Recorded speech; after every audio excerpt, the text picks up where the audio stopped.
All right, so we're just looking at some of these connections between the Old Testament and the New Testament. And so we were talking about darkness there, and that Moses was a shepherd and Jesus was the good shepherd. So he says, I am the good shepherd. And so there's this connection being made. Moses looked after the sheep when he was kicked out of Egypt, and then he went back and became the leader and the shepherd of Israel.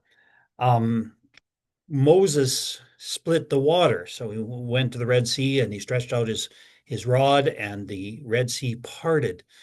Jesus didn't split the water, he walked on the water. So there's another connection there that we see between Moses and Jesus. And so there's a lot of these connections. Now, Jesus was using a means here. And a lot of times we see the prophets in the Old Testament, they would use means. Elijah, when the woman who was had given him a room, and he had told her that she was going to have a baby, and so this baby was born. And when it was a young man, a young boy, he died. And so Elijah sent his servant with his rod, his staff, and he said, "Lay the staff on the boy's face, and then come back." And he did that, and nothing happened. Okay, but that was a use of means. We also see Naaman, who is told he had to dip in the Jordan 7 times. This was a use of means. And so, Naaman, it was also a means of humiliating him. He said, we have better rivers where I come from. I'm not going to dip in this muddy Jordan. But his servants persuaded him to humble himself and to go down into the water and to dip. So he dipped the 7 times and came out healed. And so these were the use of means, and Jesus did the same thing here by using the mud. It's interesting. Like there's three different healings of blind men. One he touched and he was healed right away. Another one he touched and the man said, "I see men as trees walking," and he touched him again and he was healed. And this is the one that he put mud in his eye. So three ones: one touch, two touch, and mud in the eye healings. And it just shows that Jesus didn't need to do it just one way. There's many different ways of healing. Um, Now,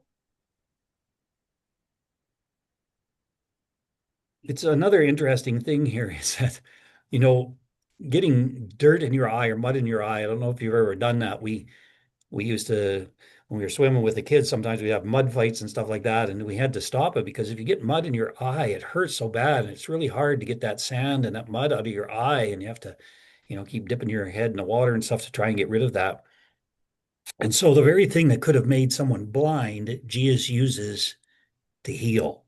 And that's an interesting thought as well. Um, Now, looking at this was the area of spittle. Spittle was used to help make seeing eyes. Spittle was considered an administration of medicine. And it was forbidden by the Pharisees, not by the word of God, but by the Pharisees to do any medical work on Sunday. Or, I mean, on the Sabbath. They were not allowed to apply any salve or any kind of medicine on the Sabbath. So this is another thing that we'll see that got Jesus into trouble there. He says, go wash. And this is an area of test of obedience and faith. Jesus would often do this, tell them to go to the priest or show themselves the priest or whatever. And so this man had to get up, he had to go to this pool, and he had to wash. Siloam was a pool that was filled by Hezekiah's tunnel. So when the Syrians were coming to attack Hezekiah, he dug a tunnel from a spring into the walls inside of Jerusalem, so that they would have water during the siege, so that they would be able to have something to drink. And so he did this, and the pool that he caught that water in ultimately through this tunnel was the pool of Siloam. And the waters originated in Zion, in the city of David. And again, these waters pointed, this pool and everything pointed to the Messiah, who is the one who's going to come and bring the living water. And so Jesus sent him to this particular pool because it was the Messiah, the one who was bringing this healing. It also tells us that the pool was named Sent, and Jesus was the sent one. The Messiah was the one that was going to be sent of God, and Jesus was that sent one. And so everything wraps around who Jesus is and that he is the Messiah, he is the healer. And he came seeing after his encounter with the light of the world, but the Pharisees remained blind, right? He came seeing, but the Pharisees remained blind.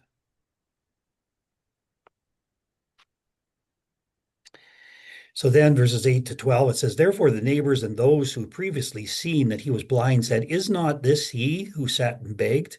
Some said, this is he. Others said, he is like him. And he said, I am he. Therefore they said to him, how were your eyes opened? He answered and said to them, a man called Jesus made clay and anointed my eyes and said to me, go to the pool of Siloam and wash. So I went and washed and I received sight. Then they said to me, where is he? And he said, I do not know.